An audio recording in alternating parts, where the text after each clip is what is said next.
on or about June 16th of 2024, you did knowingly make an open or indecent exposure of your person while fondling your genitals in a public area. I do not identify. I identify as the beneficiary that is here to protect Derek Stringer. I said, how do you charge a dead entity, sir? I'm sorry, say that again? How do you charge a dead entity, sir?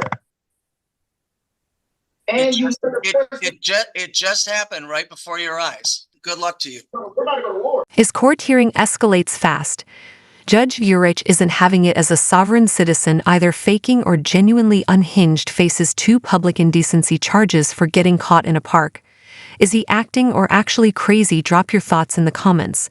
Like and subscribe for more. Let's dive in. Mr. Stringer does not acknowledge or consent to this hearing. Is that correct, Mr. Stringer? I do not identify. I identify as the beneficiary that is here to protect Derek Stringer.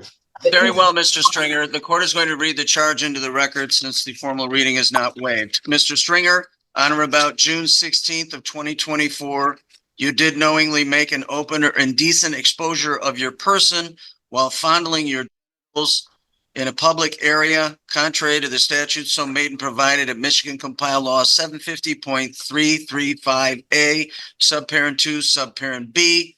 The court advises you that this is referred to as a Tier 1 offense under the Sex Offender Registry Act. There is a count 2 misdemeanor in that on the same date you did knowingly make an open or indecent exposure of your person contrary to the statute so made and provided at Michigan Compiled Law 750.335A, subparent 2, subparent A, commonly known as indecent exposure. Sir, excuse me, sir. You have not talked to my beneficiary yet. You have not talked to the person who owns the estate yet. Mr. Angot, the court is making a notation of court-appointed counsel to run through the IDSO office, and that new counsel, as appointed by Mr. Mena, can make whatever judgments they wish to make and make any motions they wish to make at Mr. Stringer's first probable cause conference. Mr. Stringer, this matter is now being set for a probable cause conference. That will be on a new date. The law entitles you to what they refer to as a preliminary examination within 21 days of this arraignment today.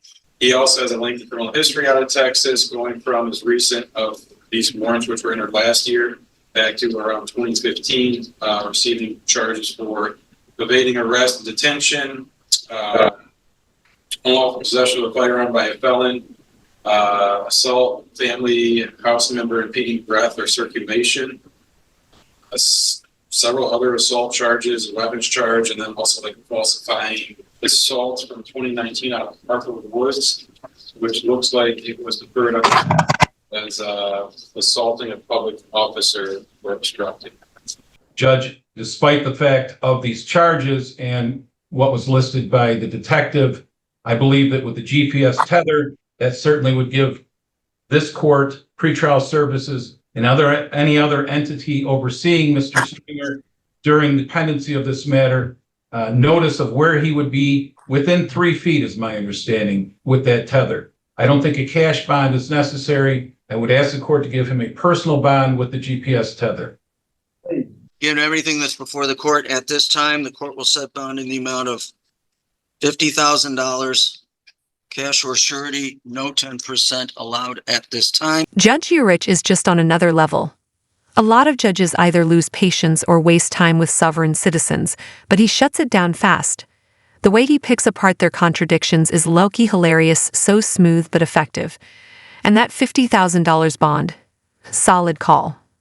This guy has multiple felonies already and does not need to be back on the streets. Hopefully he turns things around, but honestly, I can't tell if he's actually mentally ill or just acting. What do you think? Let's get back into it. If Mr. Stringer wishes to bring various motions before the examining judge, and that could include a motion to modify his bond, that is his right and his privilege, but at this time, that is the bond as set by this court. Mr. Stringer, that concludes your arraignment, sir. So I can't get out on a personal bond? That's correct, Mr. Stringer. You cannot get out on a personal bond. 50,000 cash or surety with the appropriate conditions that were already listed by the court. That completes your arraignment, sir. Sir, so what is going on with the, what is going on? Like, I'm sorry, sir? I'm being charged. How do you charge an entity that is? Can you please move up so the court could hear you? I said, how do you charge a dead entity, sir? I'm sorry, say that again? How do you charge a dead entity, sir? And It just happened right before your eyes. The court has jurisdiction over you, sir. Venue and jurisdiction have been established by sworn testimony. That completes your arraignment. Good luck to you. We're about to go to war. Did you guys catch that? He literally said, "We're about to go to war." Easily one of the dumbest things you could say to a judge. If it were me, I'd have hit him with contempt on the spot now. We're diving into his second hearing, this time with a different judge who does not hold back. Things get heated. Let me know your thoughts on the first hearing, and let's jump into this next one. Mr. Stringer, state your name. I don't acknowledge myself as Derek Stringer. I'm a living entity. Okay, is there another name that you go by, sir? A living entity, I'm the beneficiary, so I go as a job. And I want to fire that counsel. I don't want him. All right, so there's a number of things to unpack here. All right, so let's walk through this. So did he make it known to you that he wished to no longer proceed with your services? Judge, we discussed the case fully, and I had a lengthy phone call with one of his relatives, and it was my intention to ask the court to refer this to the Forensic Center for a competency evaluation.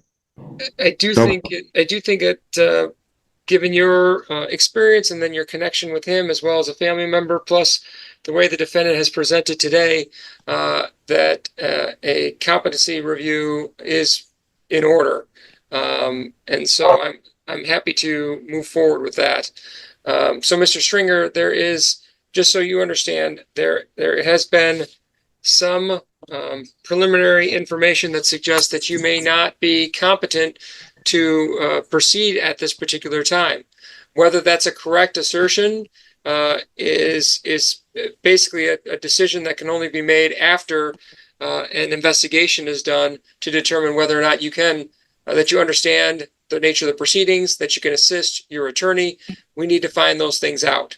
And so, Ms. Mott-Lewis, can you prepare an order for competency review? Do you think the judge is making the right call by ordering a competency review when a defendant tries to fire their attorney?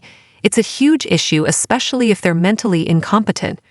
Without a lawyer, they can't defend themselves properly, even if they think they're a genius. It slows everything down and could even lead to a case dismissal if their right to a fair trial is violated. Plus, if they don't understand the charges, it's like playing chess without knowing the rules, pure chaos. Let's get back to it.